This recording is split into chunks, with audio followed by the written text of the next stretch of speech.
Assalamualaikum warahmatullahi wabarakatuh.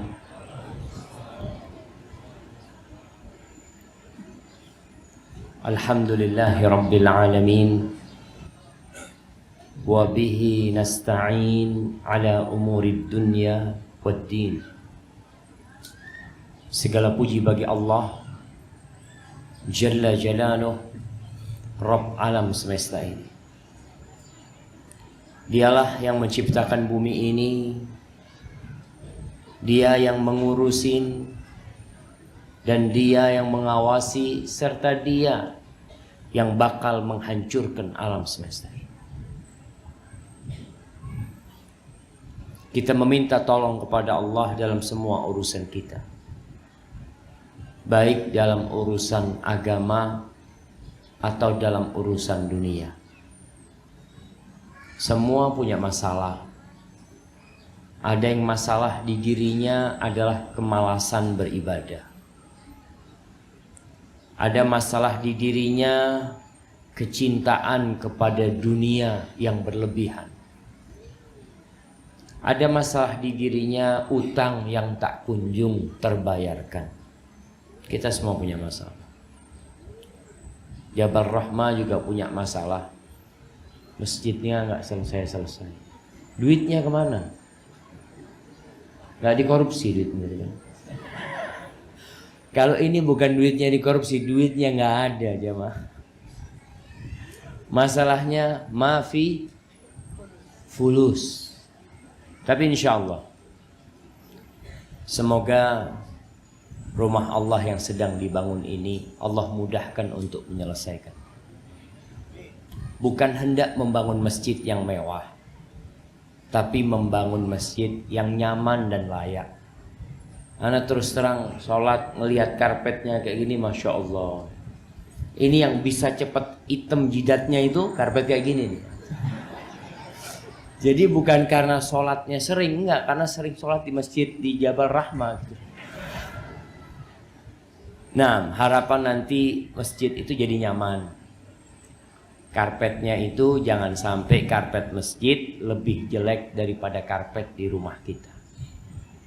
Usahakan yang punya rumah sudah bagus, karpetnya empuk, paling enggak 1 meter ditaruh di masjid. Kalau antum semua kasih 1 meter buat masjid, insya Allah selesai. Jangan takut kekurangan harta. Karena sejatinya tatkala Allah memerintahkan kepada kita untuk bersedekah, Allah mengatakan wa mimma razaqnahum yunfiqun, dan dari apa yang kami rizkikan mereka berinfak. Bukan dari uang antum. Antum sedekah itu bukan dari uang antum. Maka jangan merasa berat untuk berinfak. Namun kita juga perlu minta tolong sama Allah. Kadangkala rasa cinta kepada harta itu tertanam di dalam jiwa sehingga susah buat sedekah. Sebagian orang itu beli HP harga 5 juta, 3 juta, itu biasa. Nggak terbebani dia. Sedekah 100.000 istikharah. Kenapa anak mau sedekah 100.000? Kenapa? Biasanya 2.000 gitu. Sekarang mau 100.000. Itu karena kecintaan. Makanya kita juga perlu minta tolong sama Allah SWT. Allahumma salli wa sallim ala sayyidina Muhammadin wa ala alihi wa ashabihi ajma'in. Ya Allah, semoga salawat dan salam senantiasa tercurahkan untuk baginda Nabi kita Muhammad, untuk keluarga Nabi kita, untuk istri-istri Nabi kita, untuk putra-putri Nabi kita, dan untuk seluruh sahabat Nabi.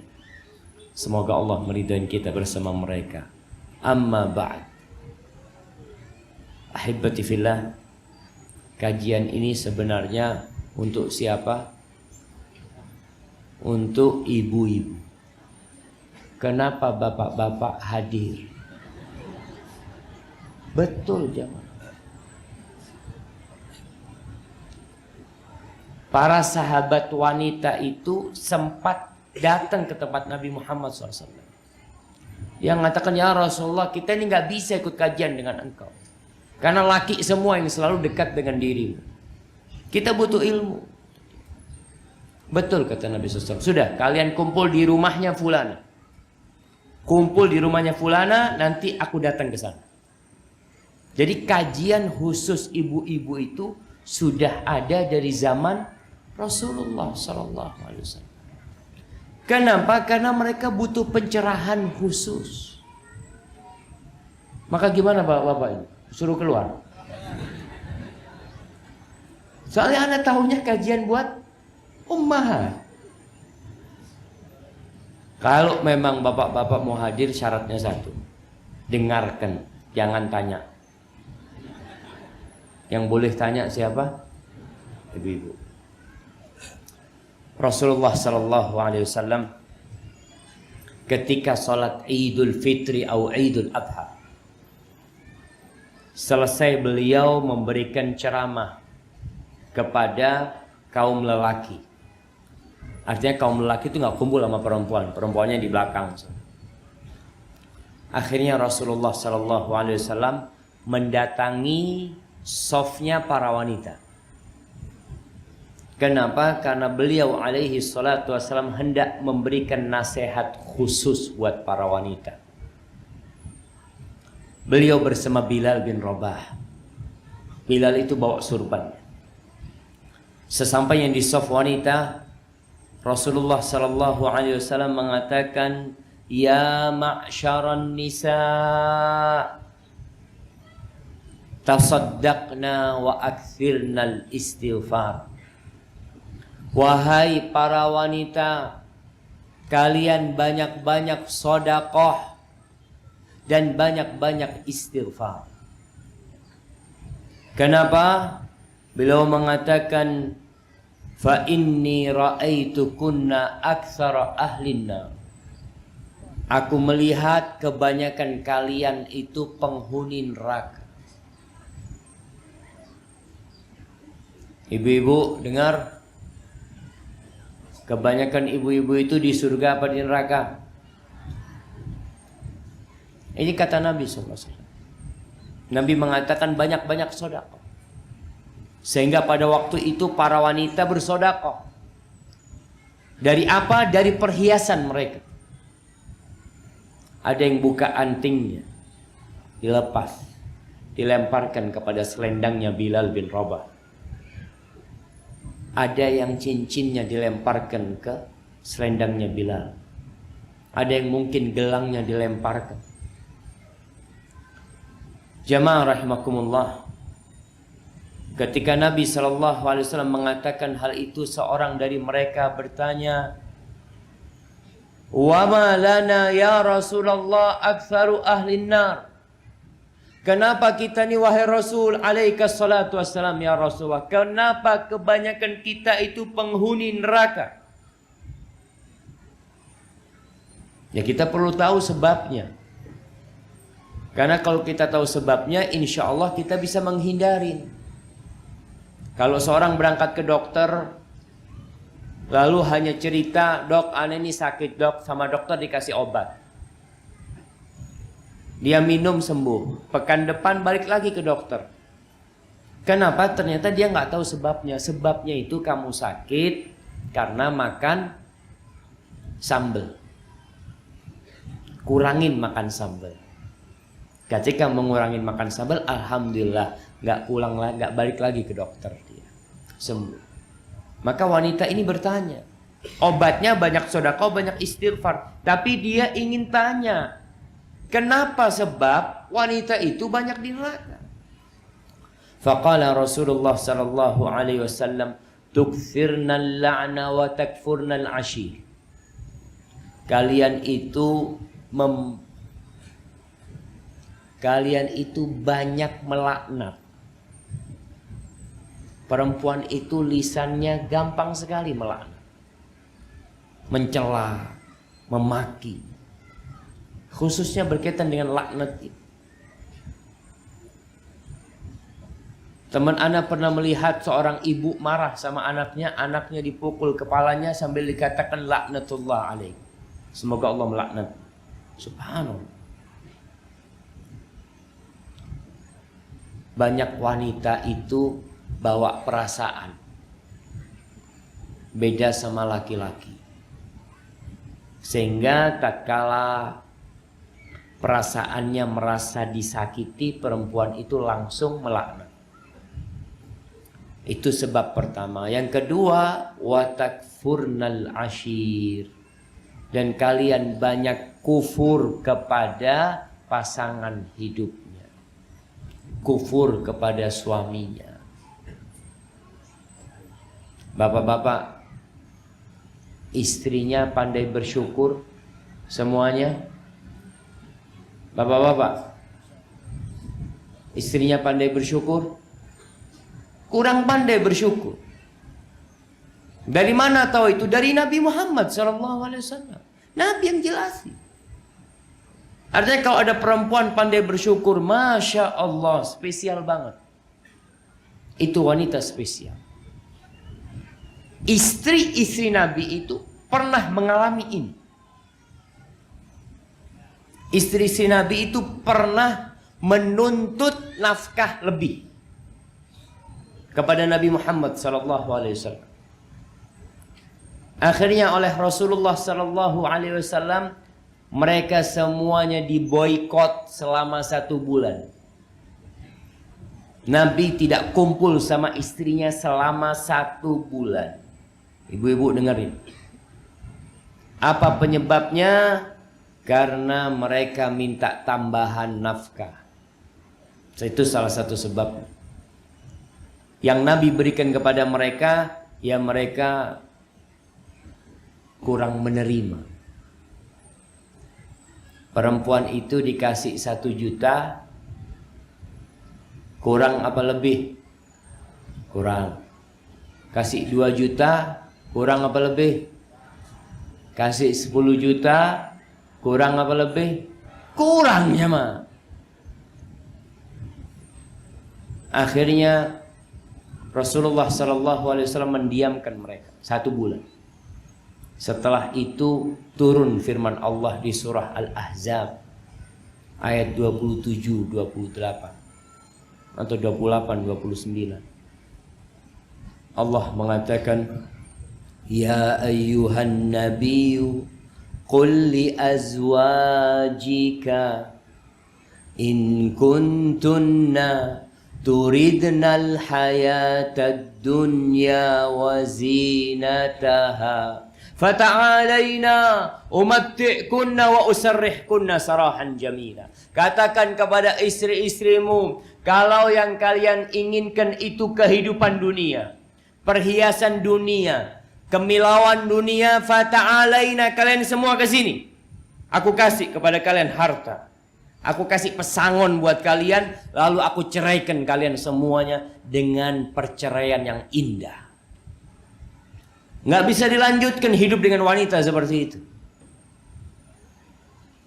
Nabi menawarkan cerai kepada istri-istri. Wa in kuntunna turidna Allah wa rasulahu wad daral akhirah fa innallaha a'adda lil muhsinati minkunna ajran 'azima. Kalau yang kalian inginkan, kalau visi dan misi kalian itu Allah dan Rasulnya dan kehidupan akhirat, maka sesungguhnya Allah menyediakan buat orang yang berbuat baik di antara kalian pahala yang besar. Maka para wanita, nasihat ana, jadikan ambisi kalian itu akhirat. Jadikan ambisi setiap wanita itu adalah keridhaan Allah. Bagaimana Allah jadi ridha sama dia? Perkara dia hidupnya susah, hidup ini memang susah dari awal sampai akhir. Allah berfirman, laqad khalaqnal insana fi kabad. Kami telah menciptakan manusia itu dalam susah payah. Dari sejak di perut ibunya. Bagaimana anak di perut ibu? Bikin susah orang tua. Lahir pun seperti itu. Besar pun susah.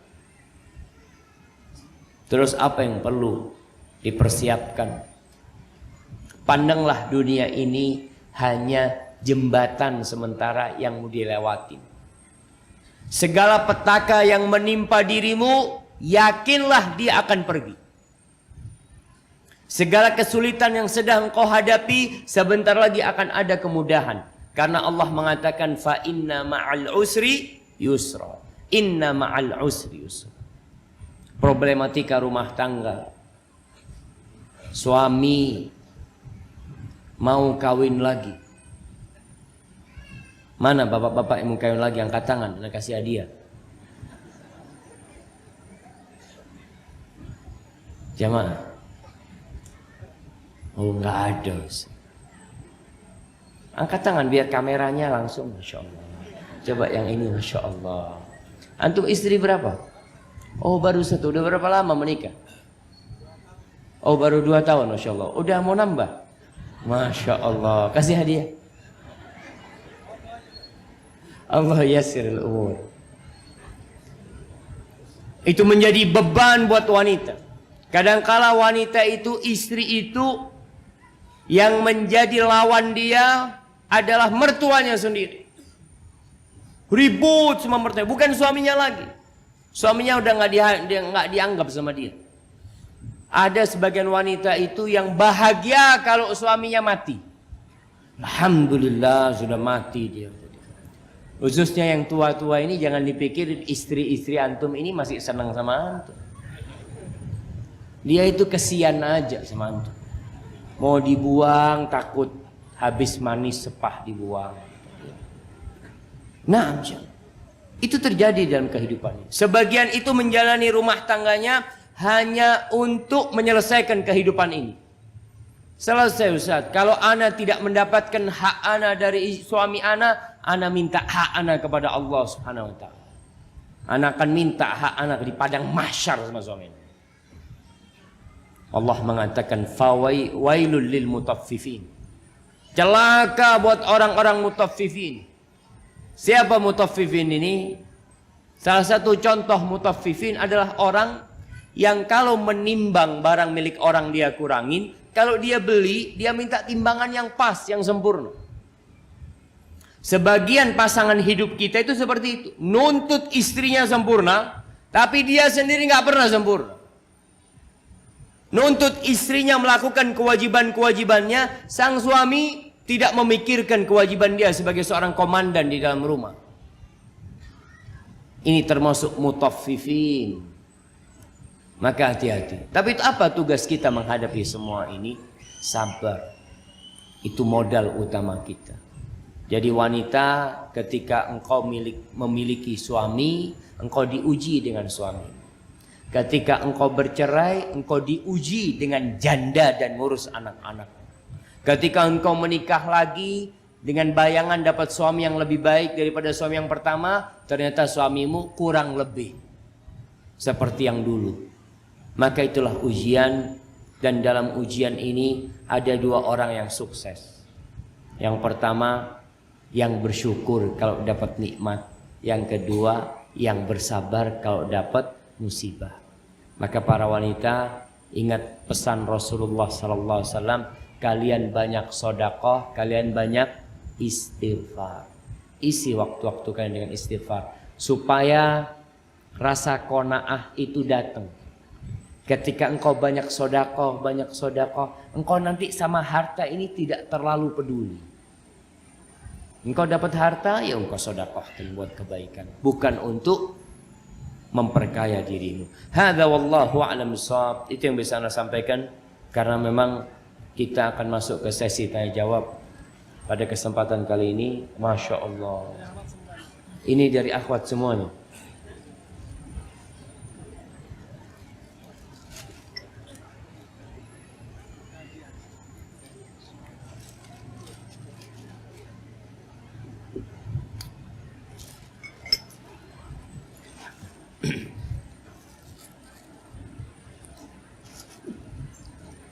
Naam.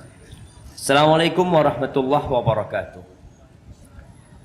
Apa hukum wanita bekerja di luar rumah tetapi suami tetap mengizinkan? Padahal waktu bekerja ada 3 shift, kadang pagi, sore, bahkan malam. Mungkin suaminya udah kawin lagi. Jamaah, wanita itu diperintahkan untuk tinggal di mana? Di rumah. Bukan karena meremehkan peran wanita. Sebagian orang berpikir Islam itu diskriminasi kepada para wanita. Kenapa wanita suruh di rumah? Kalau para wanita tidak bekerja di rumahnya dengan baik, negeri kita bisa tutup. Kalau wanita itu dipekerjakan di pabrik-pabrik, di toko-toko, dia itu di tempat itu hanya dapat duit. Sedangkan tugas memberi nafkah itu tugas siapa? Suami. Apa tugas wanita yang paling utama? Mempersiapkan generasi masa depan. Itu tugas wanita yang utama. Kalau engkau dapat gaji 2 juta, 3 juta, 5 juta, itu nggak seberapa. Negeri kita ini sedang menghadapi krisis pemimpin. Krisis orang-orang soleh. Antum bisa lihat, hampir tiap hari ditangkepin sama KPK. Sekarang ini sudah 200 lebih kepala daerah yang masuk ke penjara KPK. Semuanya orang pinter-pinter, nggak ada orang bodoh. Nggak ada yang lulus SD masuk ke penjara KPK, itu hampir nggak ada. Yang ada profesor, yang ada doktor. Kok bisa seperti itu? Siapa yang disalahkan? Pendidikan di rumahnya yang perlu digali. Apa permasalahannya? Karena tugas wanita mempersiapkan mereka untuk jadi generasi masa depan. Sebuah kebanggaan yang agung sekali bagi seorang ibu tatkala anaknya menjadi orang soleh. Itu kebanggaan tersendiri buat ibunya. Dan itu menjaga keikhlasan ibunya. Orang nggak kenal sama ibunya Imam Syafi'i. Siapa yang kenal sama ibunya Imam Syafi'i? Siapa yang kenal dengan ibunya Imam Bukhari? Nggak ada yang kenal. Tapi mereka telah memiliki peran besar sehingga anaknya bisa menyelesaikan Sahihul Bukhari. Maka nasihat ana buat perempuan ini, berhenti bekerja. Ngomong sama suaminya, sudahlah mas, udahlah bang, ana mau fokus mendidik anak-anak saya. Abang yang cari duit. Karena sebuah kezaliman kepada wanita, dia hamil dengan fisiknya yang lemah, dengan beban tambahan, masih disuruh cari duit. Nggak dolim kayak apa kamu sebagai suami? Maka hendaklah minta izin, bukan minta izin kerja, minta izin untuk berhenti. Tapi kalau diizinkan sama suaminya dan tidak melakukan apa ya, tidak menelantarkan kewajiban dia sebagai seorang ibu, maka boleh-boleh saja selama pekerjaannya tidak bertentangan dengan agama. Hadza wallahu a'lam bissawab. Tetangga ana orangnya bercadar. Setiap hari suaminya berburu kucing di depan rumahnya dengan senapan. Suatu waktu saya tanya, kenapa kucingnya ditembak pak? Apakah boleh menyakitinya seperti itu? Beliau menjawab, yang membinasakan boleh dibinasakan karena kucing itu memakan anak-anak ayam saya. Jadi saya binasakan. Mohon penjelasannya Ustaz. Subhanallah jamaah. Allah menciptakan kucing untuk tujuan yang mulia. Ada tikus, Allah ciptakan kucing.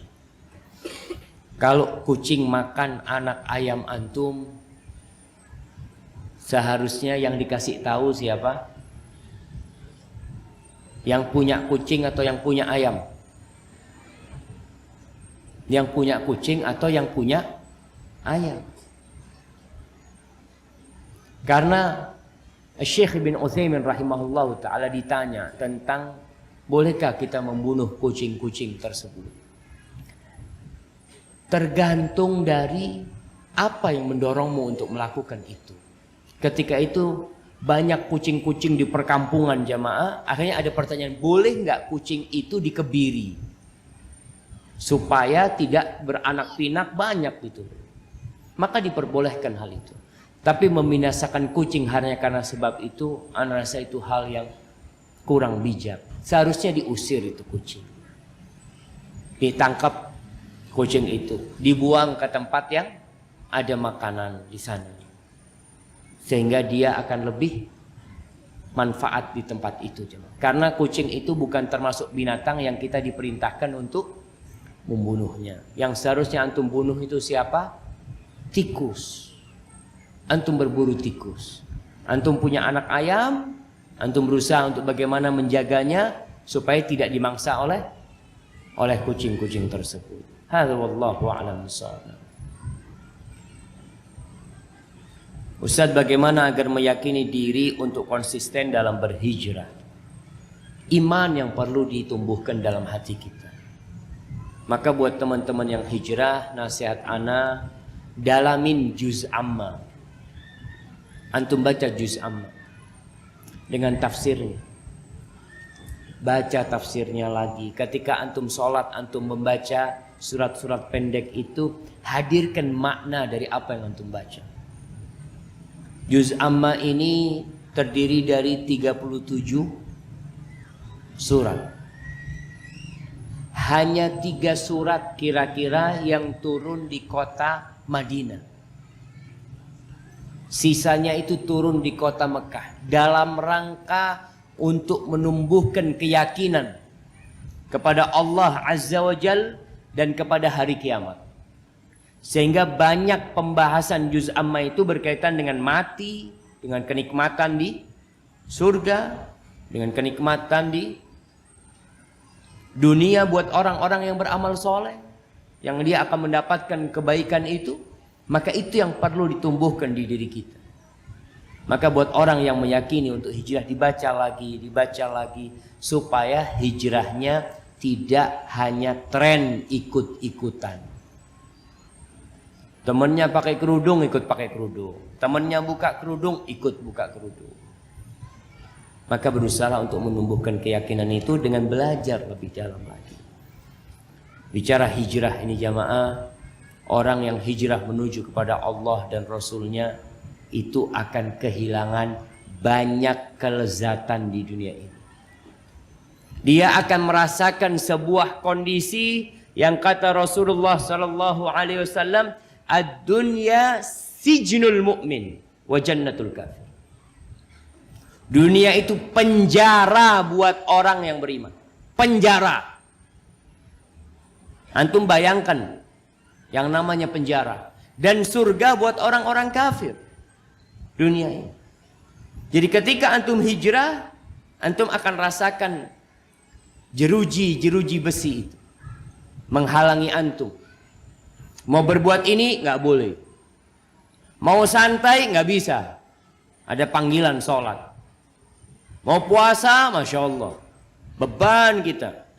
Ketika musim panas, yang panasnya terik seperti ini, kemudian kita harus puasa, maka itu sebuah pengorbanan dan perjuangan buat kita. Tapi itulah kehidupan dunia.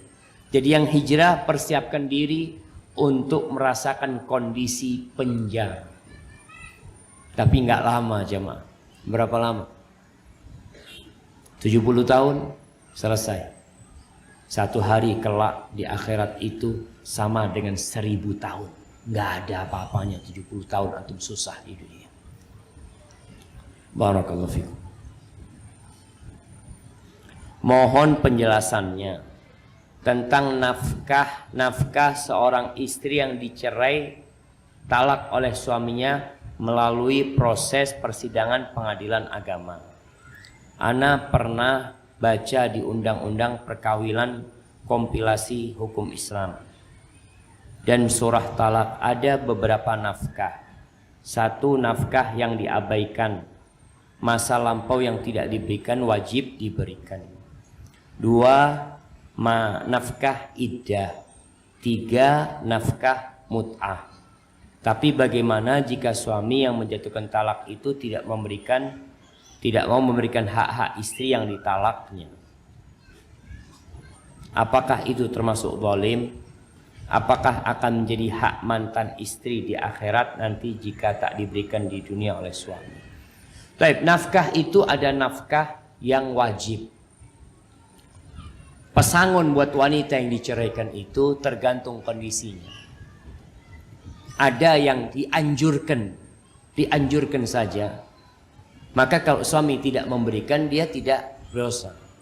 Tapi nafkah yang tidak dia berikan pada masa lampau, dia harus berikan. Nafkah masa iddah juga harus diberikan. Ini kalau suami tidak memberikan, maka dia zalim. Dan istri akan bisa meminta haknya itu kelak pada hari kiamat.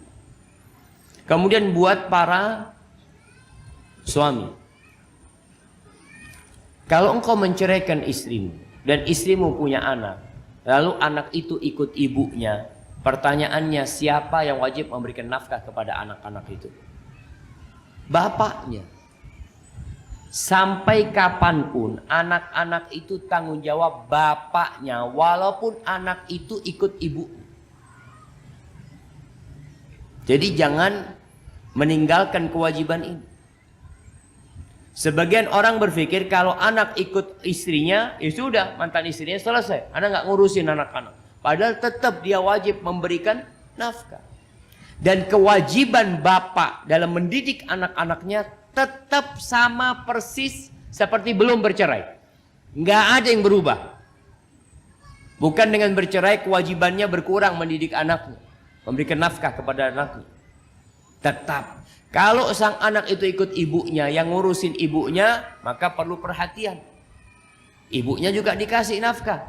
Mendidik anak-anak itu. Babysitter aja kau bayar. Sekarang anak dirawat oleh ibunya, kasih biaya sandang pangan papan yang diperlukan oleh dia. Maka seorang istri yang tidak mendapatkan haknya, maka dia bisa minta. Kenapa jamaah?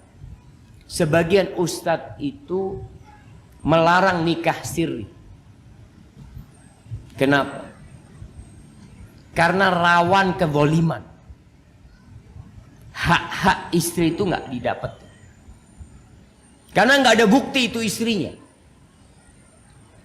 Anak-anaknya nggak ada bukti itu anak-anaknya juga. Nggak ada bukti. Sehingga kalau dapat suami nggak bertanggung jawab, akhirnya kesian itu perempuan. Ketika nikah itu tercatat, insya Allah hak-haknya akan terpenuhi. Suami meninggal dunia, waris akan dapat. Tapi kalau sirri suami meninggal dunia, gimana warisnya istri? Tidak diakuin dia sebagai istri yang sah. Di pengadilan nggak ada bukti. Maka itulah menyebabkan sebagian ustadz melarang nikah sirri. Walaupun secara hukum agama syarat dan kewajibannya terpenuhi, nikahnya sah. Tapi untuk masalah ini kezaliman kepada wanita itu, untuk menghindari hal itu. Hadza wallahu a'lam bishawab. Dan bisa wanita menuntut ke pengadilan untuk hak-hak dia itu ketika ada bukti dia sebagai istrinya. Assalamualaikum Ustaz. Waalaikumsalam. Ana telah bercerai dan mempunyai 2 orang anak. Kita sama-sama tahu dampak buruk dari perceraian kepada anak. Yang saya tanyakan, apakah dampak buruk atau negatif itu bisa dihilangkan? Bentuk ikhtiar saya mencekolahkan anak-anak di sekolah Islam yang bermanhaj salaf. Dan di rumah saya berusaha untuk menghidupkan sunnah-sunnah Rasul Sallallahu Alaihi Wasallam.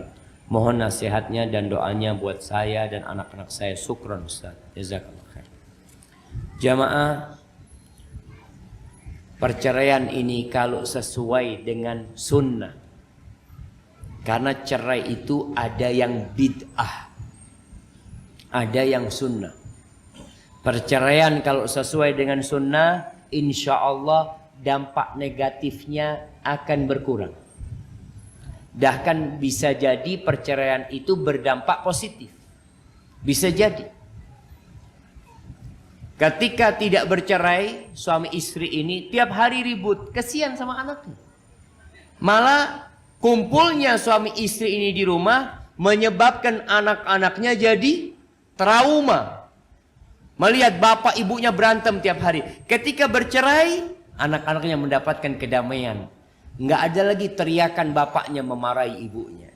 Tidak ada lagi bantahan ibunya melawan bapaknya. Nggak ada.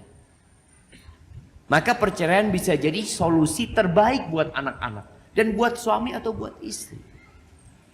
Maka sekarang bagaimana untuk menghindari dampak negatif perceraian itu?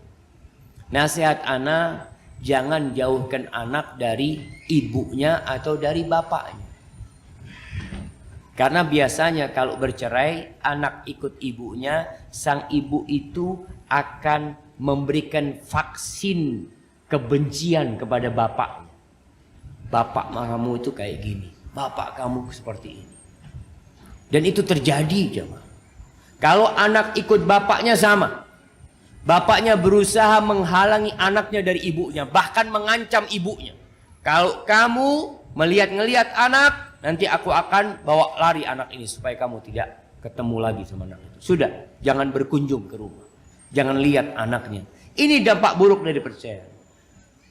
Walaupun terjadi perceraian, status ibunya nggak akan berubah. Dia tetap ibunya. Status bapaknya tetap bapaknya. Yang berubah itu status suami istri ini. Ini bukan suami, ini bukan istri. Tapi kalau bapak tetap bapak, nggak akan berubah.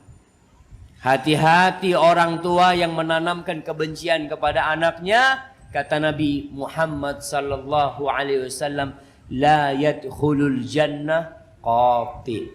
Nggak masuk surga orang yang memutuskan tali silaturahim.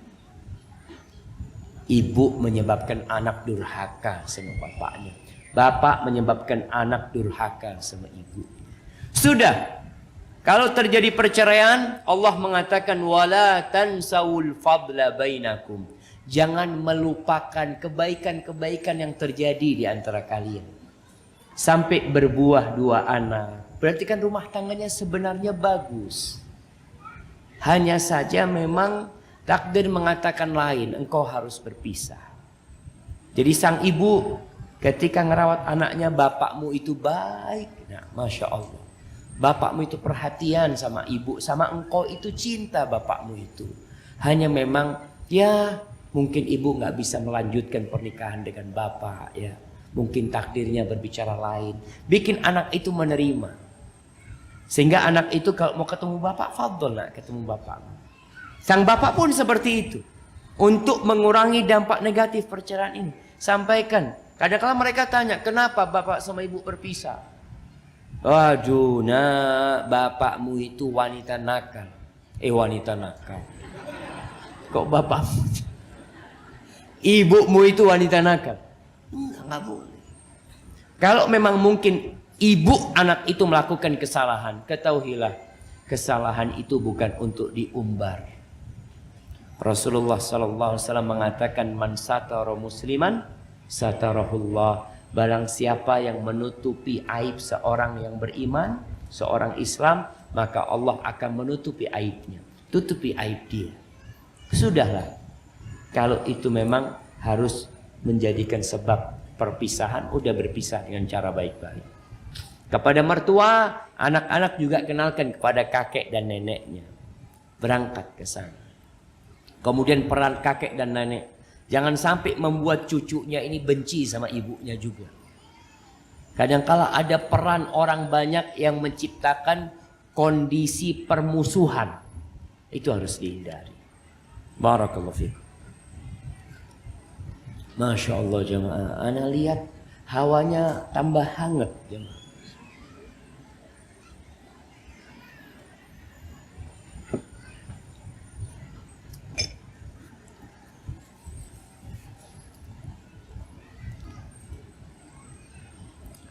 Assalamualaikum Ustaz. Ana ingin bertanya, bagaimana caranya agar kita bisa bersabar dalam penantian jodoh? Dan apa yang harus kita lakukan dalam penantian itu? Terima kasih Ustaz. Jamaah, memang wanita lebih banyak menanti daripada mencari. Khususnya wanita-wanita yang solehah. Dulu, ya sampai beberapa tahun yang lalu lah, hadis Rasulullah SAW itu masih bisa kita lihat prakteknya. Rasulullah SAW mengatakan, al-bikru tusta'dzan was-sayyibu tusta'mar. Anak gadis itu diminta izinnya. Jadi kalau ada yang melamar perempuan itu, anak gadis ini ditanya, gimana nak, engkau dilamar sama fulan, engkau setuju enggak? Pada masa sahabat bertanya, gimana izinnya perempuan? Gadis itu pemalu. Gak mungkin dia mengatakan, iya saya mau sama dia. Malu gadis itu. Gadis zaman dulu. Kalau gadis zaman sekarang, bawa laki ke rumahnya. Bapak, saya mau nikah sama dia nih Pak. Tolong segera, kalau enggak bahaya nanti. Na'udzubillah ya. Itu gadis-gadis. Tapi tetap ada gadis-gadis yang soleha, yang seperti diminta izinnya. Apa izinnya gadis itu? Diam. Jadi kalau gadis itu ditanya, nak, kamu mau sama dia? Dia diam, nggak jawab, berarti mau dia jawab. Itu wanita seperti itu, gadis. Kalau janda nggak diminta izinnya, diminta perintahnya. Pak, saya ada yang melamar Pak, Hulan. Ya tolong nikahkan saya lah sama dia. Itu janda. Karena janda itu rasa malunya sudah berkurang. Wanita itu rasa malunya berkurang pertama ketika kehilangan keperawanan dia. Yang kedua ketika melahirkan. Yang ketiga ketika menyusui. Dulu dia malu untuk mengeluarkan buah dadanya. Ketika menyusuin di mana-mana dia keluarin. Di pinggir jalan kadang-kala, astagfirullah. Nah lihat ini, gimana itu? Itu kadang-kala seperti itu zaman. Mulai berkurang rasa malunya itu. Makanya kalau janda itu tidak diminta izinnya, tapi diminta perintahnya. Kalau gadis itu diminta izinnya. Dimana kalau gadis diminta izinnya, kamu mau dengan fulan, dia nggak diem malah nangis ya, Mak. Ibu-ibu, ini buat ibu-ibu. Kalau anak gadis ditanya, kamu dilamar fulan, kamu mau apa tidak? Lalu dia menangis. Artinya dia menerima atau menolak? Ya. Menolak? Nggak apa-apa. Kasih hadiahnya nggak apa-apa. Yang jawab kasih hadiah. Bisa menolak, bisa menerima. Kalau air matanya itu hangat, berarti dia menolak. Tapi kalau air matanya dingin, itu tangisan kegembiraan. Betul sama. Jadi orang gembira itu bisa menangis. Apa bedanya tangisan kegembiraan dengan tangisan kesedihan? Kalau sedih itu keluar dari hati yang sedang panas. Tapi kalau gembira hatinya dingin, maka air matanya dingin. Jadi ibu kalau ngeliat anaknya nangis, pegang dengan tangannya air matanya. Oh, kamu bahagia ternyata. Itu ketahuan. Itu disebutkan oleh para ulama tentang hal itu. Bagaimana seorang wanita yang menanti? Apa yang harus dia lakukan di masa penantian? Yang pertama, jadilah orang baik. Terus berusaha untuk memperbaiki diri. Berdoa, beristighfar. Ngomong sama ayahnya, sama ibunya. Ibu, Ayah, kalau ada orang baik tolong aku dinikahkan. Nggak apa-apalah walaupun jadi istri kedua, ketiga. Masya Allah. Itu orang baik.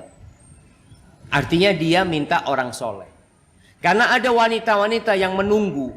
Penantian cukup lama. Akhirnya datang seorang lelaki melamar. Padahal dia bukan laki-laki baik-baik sama orang tuanya. Dinikahkan. Kenapa? Aduh kesian Ustaz, umurnya sudah 31 tahun. Ya udahlah, bismillah nikah. 2 tahun cerai. Karena ternyata suaminya buaya. Bukan manusia. Ada jemaah, ada buaya darat. Maka dalam masa penantian, ketika nanti ada yang melamar, tetap dicek orangnya soleh atau tidak. Kalau nggak soleh, tolak. Nggak apa-apa menolak. Dan orang tua jangan malu menawarkan putrinya. Umar bin Khattab radhiyallahu taala anhu ketika putrinya Hafsah menjadi janda, dia datangi Abu Bakar As-Siddiq. Abu Bakar sudah punya anak, banyak anaknya. Istrinya sudah lebih dari 1. Ditanyain sama Umar bin Khattab, Abu Bakar, kok nggak mau nikah lagi? Anakku Hafsah, kau nikahin dia. Subhanallah. Kalau sekarang ada bapak menawarkan putrinya kepada lelaki yang sudah beristri, apa kata orang kampung? Merusak rumah tangga orang. Ini pelakor. Iya, pelakor istilahnya. Apa kata Abu Bakar? Ya Allah, aku mikir dulu, kata Abu Bakar. Umar merasakan agak sakit hati sama Abu Bakar. Ditawarin putrinya nggak mau. Datang ke Utsman bin Affan. Utsman, kau nggak mau nikah? Engkau nikahi putriku. Padahal Utsman sudah punya istri. Kata Utsman, aku kayaknya masih belum berpikir untuk menikah saat ini. Akhirnya siapa yang melamar Hafsah? Rasulullah Sallallahu Alaihi Wasallam. Setelah dilamar sama Nabi Muhammad SAW, menikah sama Nabi SAW, Abu Bakar datang kepada Umar bin Khattab. Mohon maaf ketika aku menolak tawaranmu. Aku nggak ingin mengatakan Nabi sudah ingin melamar putrimu. Karena rahasia Nabi Muhammad SAW. Aku tidak ingin menyampaikannya. Seperti itu. Artinya orang tua jangan malu untuk menawarkan putrinya. Datang kepada orang yang soleh. Dilihat. Ada seorang yang baik ya. Walaupun mungkin secara finansial tidak kaya, tapi orangnya semangat untuk bekerja, tawarin putrinya. Dan persiapkan diri untuk menjadi wanita yang qanaah, yang menerima. Karena mungkin engkau mendapati suami yang tidak sempurna, penuh dengan kekurangan. Tapi ketika seorang tahu pasangan hidupnya tidak sempurna, maka insya Allah dia akan bisa menjalani kehidupan rumah tangga ini. Dan nasihat anak buat para wanita dalam masa penantian itu, belajar bagaimana menjadi seorang istri. Belajar bagaimana menjadi seorang ibu. Persiapkan dirimu untuk itu. Barakallahu fikum.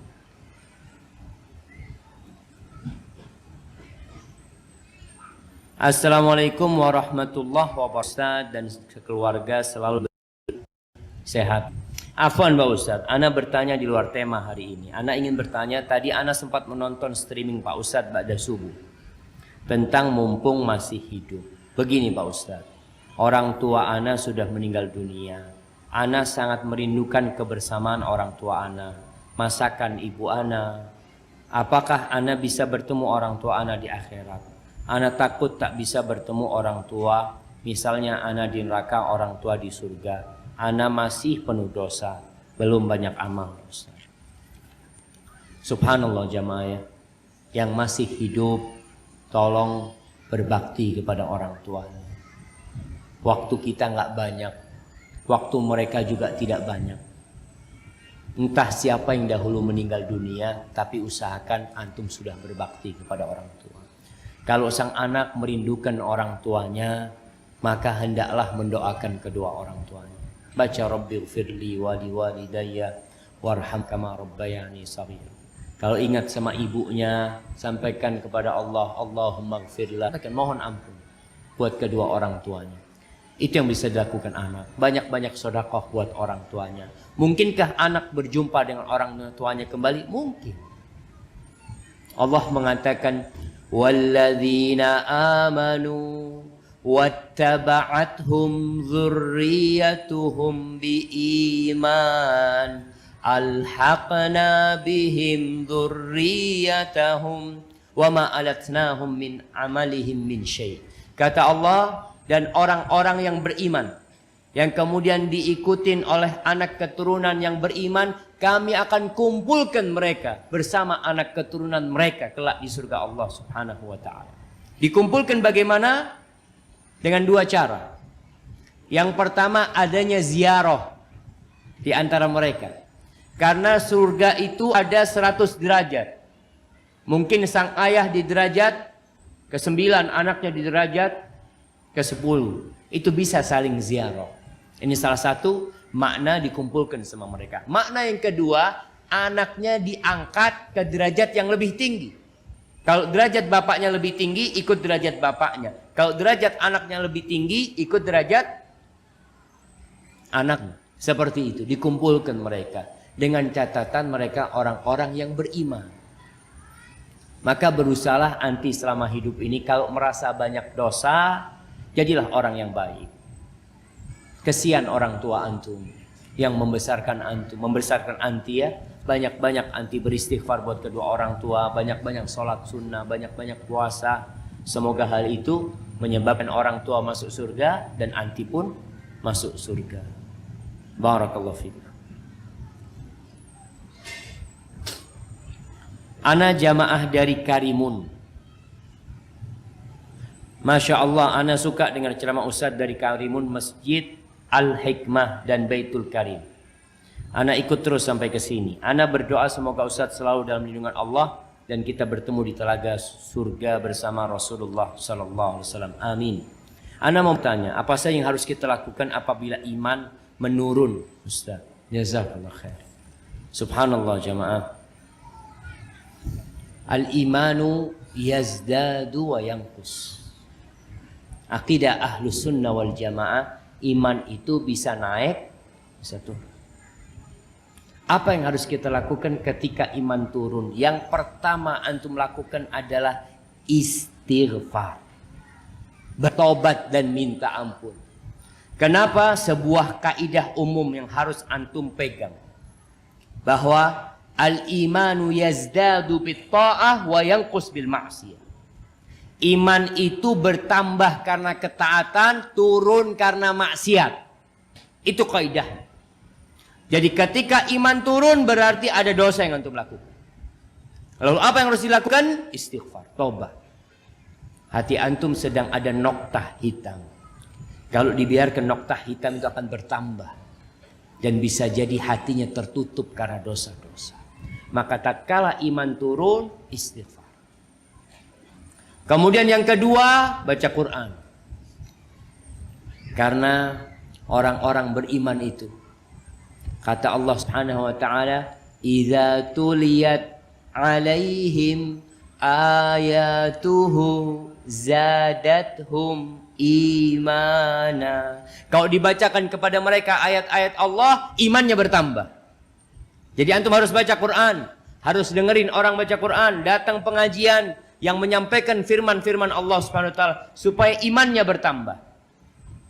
Yang ketiga, kadangkala kita ini ada perasaan jenuh beribadah. Maka nasihat ana, jangan berlebih-lebihan beribadah.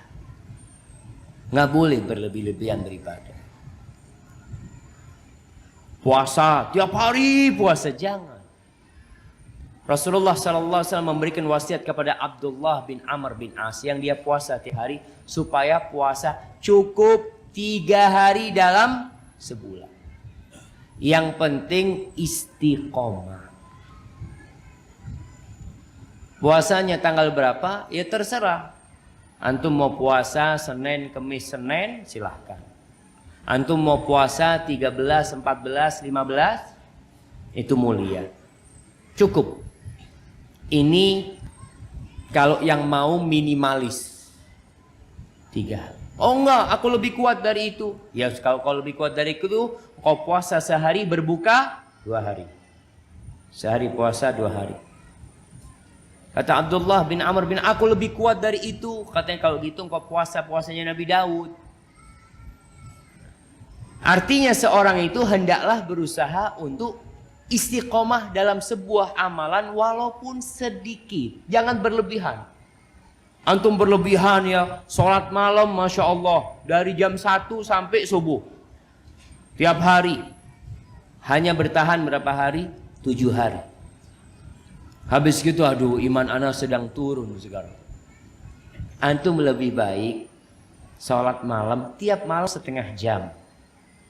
Tapi istiqamah terus antum. Tambah sedikit jadi 1 jam. Nanti kalau turun imannya setengah jam yang tetap terjaga. Artinya seperti itu kita menjaga keimanan kita. Kemudian berdoa. Minta sama Allah iman.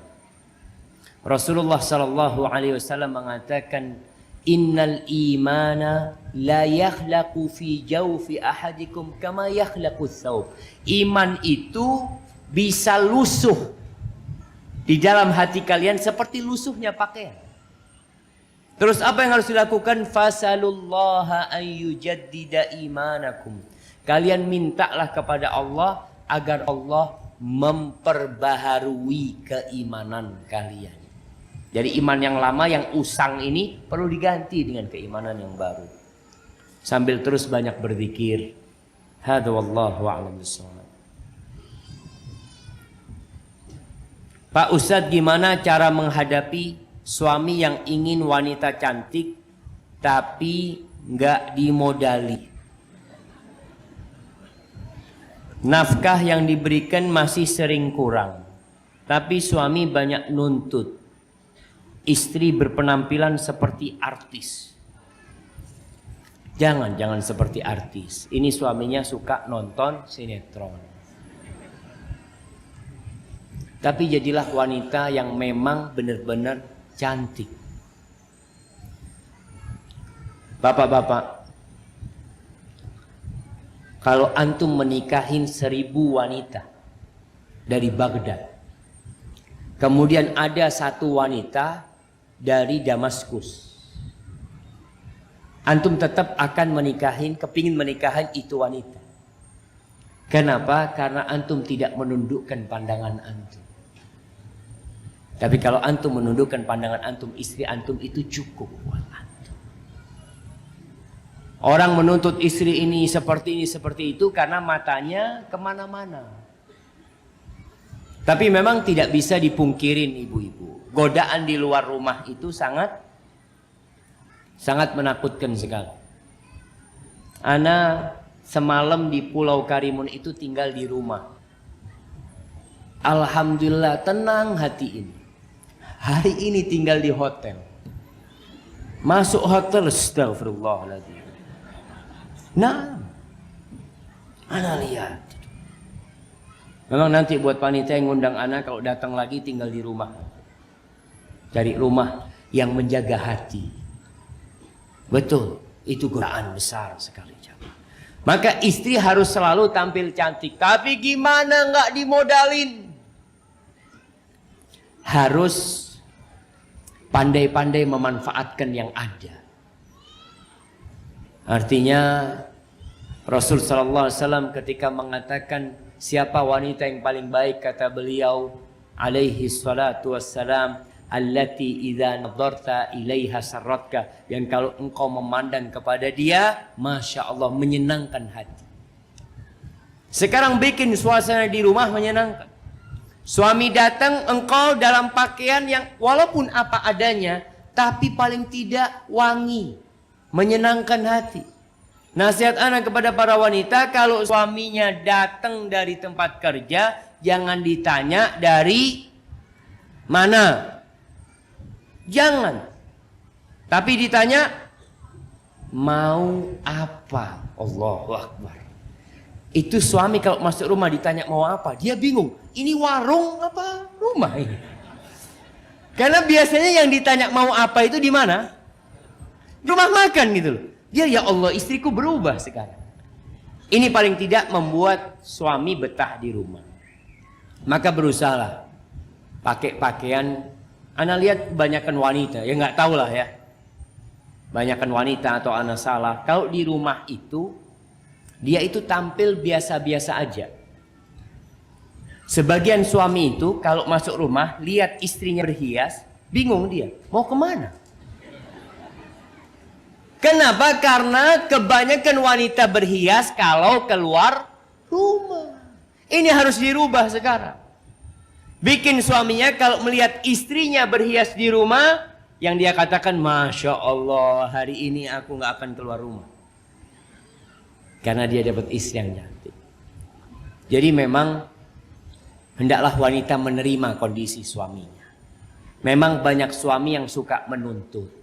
Tadi kita sebutkan ada suami-suami yang masuk kategori minal mutaffifin. Yang dia menuntut haknya tapi tidak melaksanakan kewajibannya. Antum kalau ingin istri antum cantik, tolong belikan sesuatu buat istri antum yang buat dia cantik. Nggak perlu perawatan-perawatan terlalu mahal.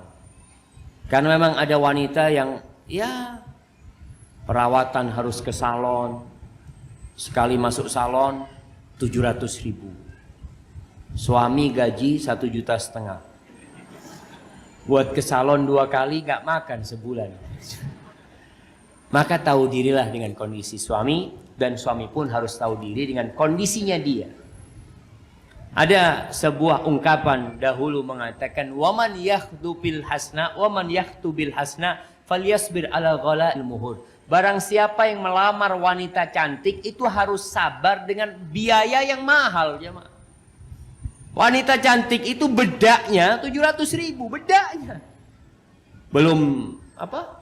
Lipstiknya, belum lotionnya, apalagi kalau sudah krim, ada krim yang pagi, siang, malam. Jadi antum lihat istri antum hanya krim terus dipasang.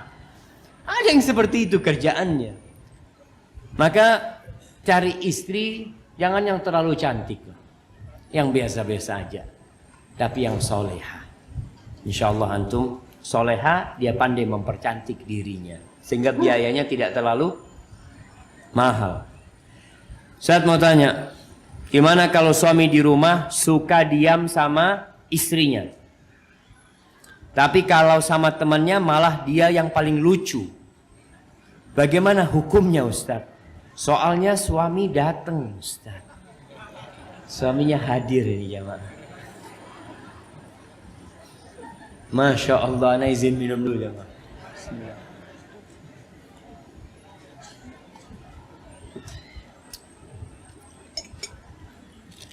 Alhamdulillah. Tapi buat para suami, yang pertama istri ini harus menerima kekurangan suaminya. Ada suaminya itu yang kalau masuk rumah seperti macan, kalau keluar rumah seperti kelinci. Ada suami-suami masuk rumah kayak paling apa? Paling pemberani gitu ya. Di rumah kayak kelinci dia. Ada suami-suami kayak gitu. Bagaimana tugas istri? Yang pertama menerima kondisi suami sambil diperbaiki.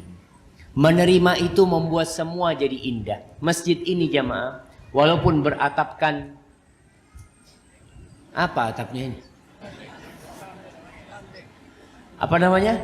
Sepandek ya. Kalau menerima, Masya Allah.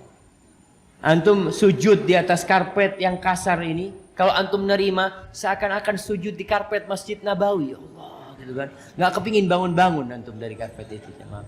Karena hatinya menerima. Baik, bagi suami yang datang nih, dan bagi semua suami lah, ukuran orang baik itu adalah yang paling baik sama keluarganya, bukan sama teman-temannya. Rasulullah SAW mengatakan khairukum khairukum li ahli. Orang yang terbaik di antara kalian adalah yang paling baik sama siapa? Sama keluarganya. Masya Allah. Ini belum selesai. Yang paling baik sama istrinya. Anas bin Malik radhiyallahu taala anhu, dia itu kalau di keluarganya orang paling lucu, paling menyenangkan. Jadi seharusnya engkau berbagi kegembiraan itu kepada istri. Jadi kalau di rumah itu jangan cuma diem saja. Dan coba istri cari tahu. Kenapa kalau dia masuk rumah, suami diem saja. Mungkin tidak ada yang memancing dia. Coba istri berusaha memancing suaminya. Ya. Karena dia di luar itu seperti itu disebabkan sohib-sohib yang suka memancing dia. Sehingga dia jadi lucu. Maka para suami ingat, orang yang terbaik di antara kalian adalah yang paling baik sama istrinya. Kenapa? Kalau di depan sohib-sohib itu bisa jadi pura-pura. Bisa jadi cari nama. Tapi kalau di depan istrinya itu sebuah kemurnian. Dan sebuah ketulusan. Memang dia baik sama istrinya. Rasulullah SAW adalah orang yang paling baik sama istrinya. Antum nih yang baik-baik. Kalau ditanya kepada istrinya, suamimu gimana? Belum tentu istri antum bilang antum baik. Maka tolong mengevaluasi diri. Jadilah orang baik yang tidak pura-pura baik, tapi memang baik lillahi ta'ala. Antum dapat pahala ketika berbagi kegembiraan kepada istri. Assalamualaikum Ustaz. Waalaikumsalam. Ana seorang istri yang mempunyai suami perokok dan tidak mau sholat. Mohon nasihatnya untuk ana Ustaz, karena kadang-kadang suka nggak sabar menghadapinya. Dan jika suami menyuruh membeli rokok, apakah istri berdosa jika tidak mau? Karena ana malas kalau disuruh beli rokok.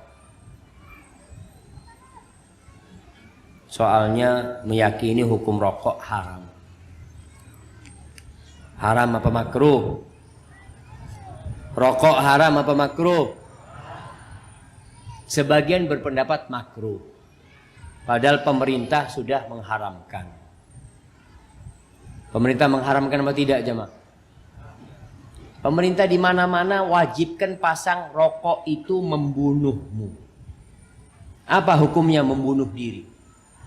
Haram. Cuma kenapa masih dijual rokok? Ya itulah, cari fulus.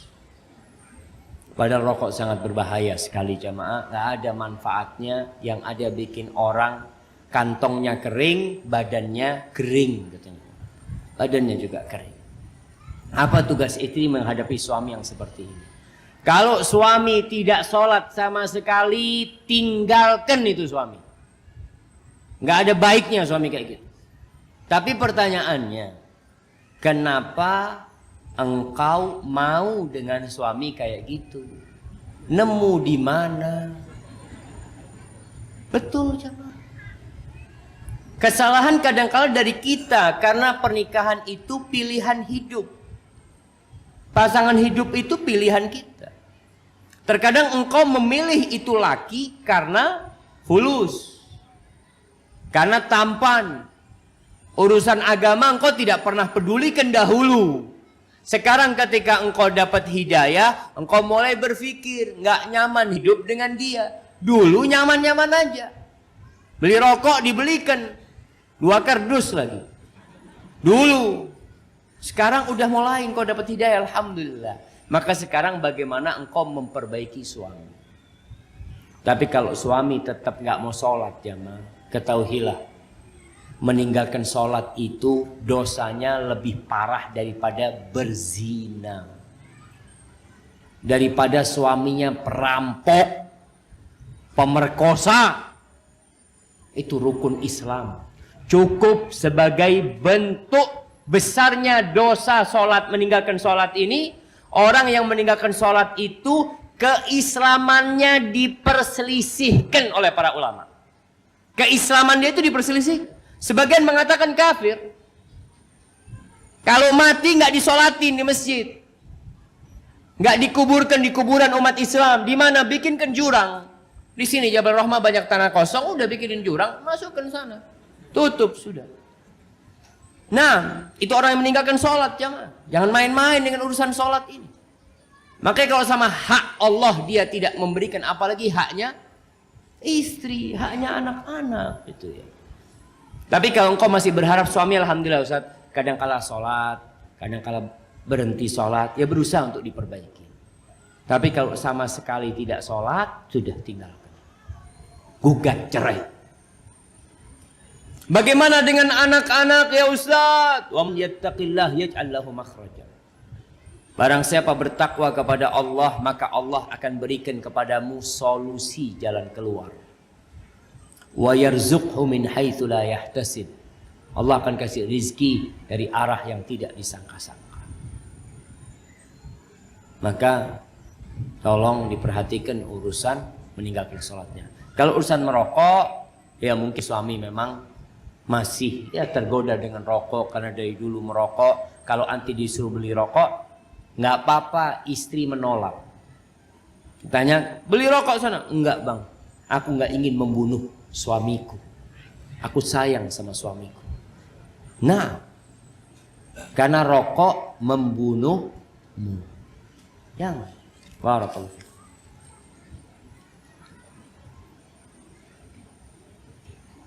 Saya mau bertanya.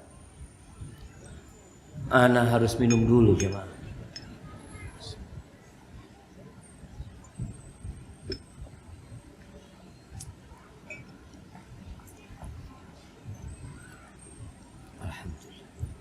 Apakah seorang istri yang sudah tidak tinggal serumah, tidak pernah lagi dinafkahin, batin harus patuh kepada suaminya? Itu. Apabila suami masih memberikan nafkah, bukan nafkah batin ya, suami masih memberikan nafkah, harta kepada dia, kebutuhan hidupnya, tapi tidak tinggal satu rumah, maka tetap istri harus taat kepada suaminya. Cuma pertanyaannya, kenapa tidak tinggal serumah? Apa penyebabnya? Itu yang perlu dicari tahu. Ada suami-suami jamaah yang tidak ingin menceraikan istrinya, tapi dia kesian sama istrinya. Dia kesian sama istrinya, tidak mau menceraikan istrinya, dikasih nafkah. Namun dia mengatakan, aku mungkin tidak bisa bermalam di sini. Dia sudah menikah lagi mungkin dengan wanita lain. Kalau sang istri tidak mau dengan pembagian itu, istri punya hak gugat cerai. Tapi kalau istri nerima, ya sudah, aku nggak apa-apa. Seperti istri Nabi Saudah radhiyallahu taala anha, dia itu menyerahkan malam dia kepada Aisyah.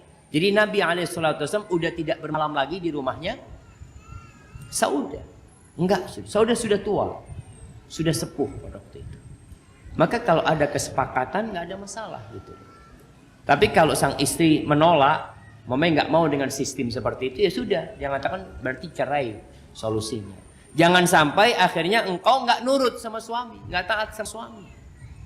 Selama perintah suami itu baik, engkau wajib mentaatin suamimu. Barakallahu fiik.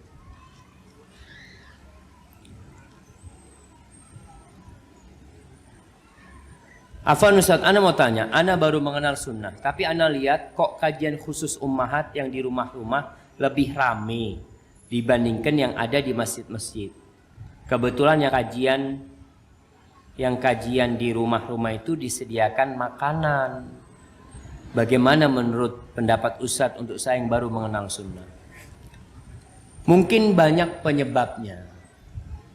Jadi kita ketika menilai sesuatu harus menilai dari semua sudutnya.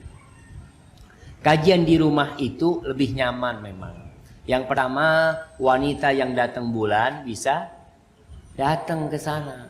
Tapi kalau masjid kita tahu sebagian ulama bahkan jumhur ulama melarang wanita haid untuk ke masjid. Itu yang pertama. Yang kedua, mungkin suasananya. Anak-anak bisa main atau gimana. Kalau di masjid kan selalu hati-hati anaknya tolong dijaga. Nggak boleh bermain-main. Mungkin itu penyebabnya. Penyebab ketiga bisa jadi waktunya. Jadi ada waktu-waktu yang perempuan itu nggak bisa meninggalkan kerjaannya. Di Jakarta itu kajian, nggak tahu di sini. Kajian ibu-ibu yang jam 9 di hari kerja itu penuh di rumah-rumah. Kenapa? Karena sedang menunggu anaknya sekolah. Jadi dia itu sambil menunggu Anaknya sekolah. Tapi kalau di masjid kadang-kala habis maghrib umpamanya, dia sudah ada suaminya, mungkin dia harus ngajarin anaknya, sehingga tidak bisa ke masjid. Jadi ana rasa bukan karena faktor makanan saja. Mungkin salah satunya makanan. Wallahu alam, sebagian ibu-ibu juga sudah diet ya Maya, nggak makan banyak-banyak.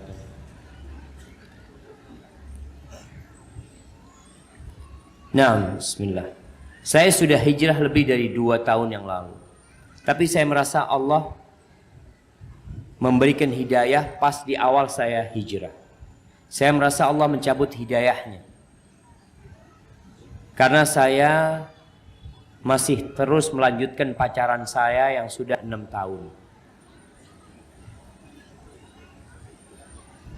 Karena hati saya tidak pernah tenang setelah kejadian 1 tahun yang lalu, saya memutuskan untuk putuskan pacaran saya dan sekarang sudah berjalan 1 bulan. Apakah Allah masih mau memberikan saya hidayahnya kembali Ustaz? Jamaah rahimakumullah, hidayah itu perlu dijemput, perlu diminta, perlu dijaga. Ketika antum sudah dikasih hidayah sama Allah, tugas kita menjaga hidayah itu. Karena perjalanan hidup akan penuh ujian. Bahkan Allah sudah menetapkan. Allah mengatakan, ahasiban nasu an yutraku ayyaqulu amanna wa hum la yuftanun. Apakah orang mengira dengan mengatakan beriman mereka tidak akan difitnah? Godaan itu ada. Terus engkau akan diuji. Kita lihat bagaimana para sahabat Nabi diuji. Sebagian itu diuji keimanannya sampai dibunuh, sampai mati mereka. Antum lihat bagaimana ujian Masyitatu binti Fir'aun, tukang sisirnya putrinya Fir'aun. Anaknya dimasak. Itu ujian hidayah dia jemaah. Orang kadang-kadang berpikir, ana Ustaz udah hijrah kok hidup ana makin susah. Antum berpikir dengan hijrah hidup antum lebih nyaman. Ujian itu akan membuktikan antum benar-benar hijrah atau pura-pura hijrah. Antum lihat bagaimana ujiannya tukang sihir Fir'aun. Dibunuh sama Fir'aun. Maka tolong hidayah itu dijaga. Pacaran ini nggak ada gunanya. Yang ada terus menambah dosa. Sehingga hati itu ketutup dengan dosa-dosa tadi. Kalau antum berpikir apakah akan menerima antum kembali ketika antum hijrah? Naam. Pintu tobat itu terbuka lebar-lebar.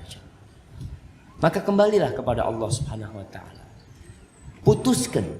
Nafsu kita itu perlu dididik. Anti perlu mengatakan kepada nafsu anti tidak. Tidak. Walaupun berat ketika engkau terus mengatakan tidak, nafsu itu lama-kelamaan akan melemah dan tidak akhir. Insyaallah antum bisa. Berapa menit lagi? Masya Allah. Ini jamaah, pertanyaan terakhir ini sudah. Ini pertanyaan-pertanyaan dikumpulkan nanti kasihkan ke panitia ya. Anda bawa pulang nanti. Kenapa? Di rumah itu ada yang suka baca pertanyaan. Kalau Anda pulang bawa pertanyaan, ada yang bukain pertanyaannya. Kalau ada yang penting dia tanyakan kepada Anda nanti. Ustaz, saya mau tanya Ustaz. Teman saya punya suami yang suka pacaran sama wanita lain kalau sedang berantem. Nanti kalau misal suaminya putus sama cewek tersebut, maka dia kembali lagi pada istrinya. Istrinya selalu menerima kalau suaminya kembali lagi, selama suaminya tidak menikah dengan wanita lain. Tapi kalau suami menikah lagi, istri tidak mau dipoligami. Bagaimana hukumnya jika istri tidak menerima dipoligami? Apakah salah bila minta cerai dari suami karena tidak mau dipoligami?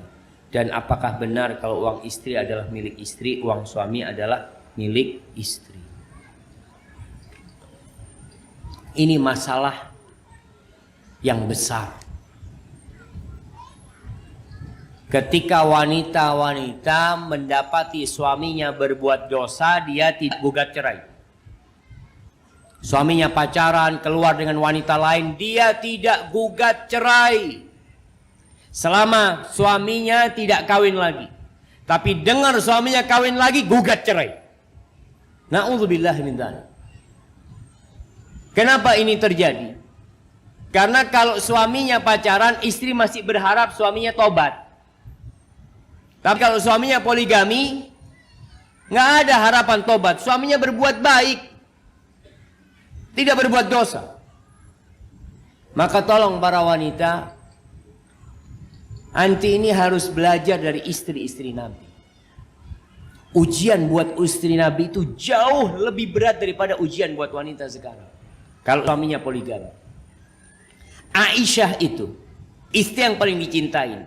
Rasulullah Sallallahu Alaihi Wasallam itu hanya bermalam di rumah Aisyah setiap 9 hari. Setiap 9 malam. Muter 9 malam baru bermalam di sana. Ketika anti dipoligami, dengan suami punya istri 4 anggap. Tiap 4 malam suami datang. Ujiannya lebih ringan daripada ujian istri-istri Nabi. Dan ketika suami menikah lagi dengan cara akan tahan.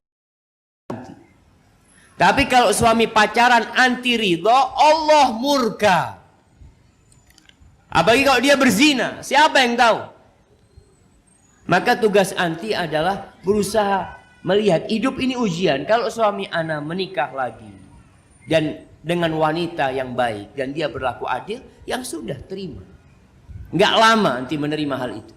Nggak lebih berat daripada istri-istri Nabi Muhammad Sallallahu Alaihi Wasallam. Tapi jangan sampai ridho suami bawa penyakit ke rumah. Bawa dosa, bawa penyakit ke rumahnya, na'udzubillah min dzalik. Maka kalau istri yang kayak gini, maka dia benar-benar istri yang jauh dari keimanan kepada ajaran Islam ini. Lain kalau bicara apakah benar kalau uang istri adalah milik istri, uang suami adalah milik istri? Nggak benar. Nggak benar. Uang istri milik istri, uang suami milik suami. Kenapa? Karena suami ini belum tentu istrinya cuma anti. Nah, ini yang pertama. Yang kedua, suami ini punya kewajiban memberikan nafkah kepada orang tuanya, kepada adik-adiknya yang nggak mampu, bukan hanya kepada istri. Maka istri tidak perlu tahu berapa penghasilan suami, nggak perlu tahu. Tapi yang dia perlu adalah suami memberikan nafkah kepada istri sesuai dengan kemampuannya, bukan sesuai dengan kebutuhan istri. Kenapa? Bisa jadi kebutuhan istri 10 juta. Tapi suami hanya mampu 9 juta. Maka 9 juta menjadi hak istri. Kalau istri memang nggak cukup bang, suami mengatakan itu yang aku miliki. Tapi kalau Masya Allah, kebutuhan istri cuma 2 juta. Kemampuan suami 5 juta. Berapa kasih kepada istri? 5 juta. Bukan sesuai kebutuhan, tapi sesuai dengan kemampuan. Ini fair jamaah. Artinya istri itu mendapatkan haknya. Dan istri juga tidak boleh menuntut kalau memang kemampuan suami cuma seperti itu. Terimalah, jangan suka ya tanya-tanya, bang, abang gajinya berapa sih bang? Nggak perlu tahu itu. Karena kalau tahu itu nanti sakit hati. Abang gajinya 10 juta, aku cuma dikasih 3 juta. Umpamanya dia cerita. Mungkin suami kalau bercerita membuka, engkau akan sakit hati. Dia mengatakan, aku harus kasih kepada ibuku sekian, kepada bapakku sekian, keponakanku anak yatim, aku bantu sekian. Artinya itu nggak perlu tahu istri. Maka cukuplah istri ya ridho dengan apa yang diberikan oleh suaminya. Tapi kalau suaminya pelit, istri boleh mengambil hartanya suami sesuai dengan kebutuhan. Kalau itu nanti suami pelit, padahal mau beli susu buat anak-anaknya, mau beli pakaian buat anak-anaknya, suami tidak memberikan, bolehkah istri mencuri uangnya suami? Boleh gitu aja. Boleh dengan cara yang baik, sesuai. Khudhi ma yakfiki wa ibniki aw wa iyaliki bil ma'ruf, itu ucapan Nabi SAW kepada Hind binti Utbah. Engkau ambil dari suamimu yang cukup buat engkau dan anak-anakmu, yang cukup. Itu yang diperlukan sekarang. Jadi jangan ngambil uang suami mau beli tas, Ustaz. Berapa? Enggak mahal, Ustaz. 7 juta, Ustaz. Enggak boleh. Itu bukan kebutuhan. Hadza wallahu a'lam bissawab. Masyaallah masih banyak pertanyaan yang belum bisa dibaca, semoga bisa dibaca di tempat lain insyaallah jamaah. Hadza wallahu a'lam bissawab. Itu yang bisa Anda sampaikan. Apabila Anda sampaikan benar itu dari Allah Azza wa Jalla. Kalau ada yang salah dan kurang berkenan itu dari diri Anda pribadi. Allah dan Rasulnya terbebaskan dari kesalahan itu. Sallallahu ala nabiyina Muhammadin wa ala alihi wa sahbihi wasallam. Assalamualaikum warahmatullahi wabarakatuh. Alhamdulillah. Semoga ceramah ini menyejukkan hati dan menguatkan iman kita. Jazakumullahu khairan telah menonton. Yuk, like, share, dan subscribe channel ini agar Allah membalas kebaikanmu. Follow kami juga di media sosial lainnya. Link di deskripsi ya. Sampai jumpa di kajian berikutnya. Wassalamualaikum warahmatullahi wabarakatuh.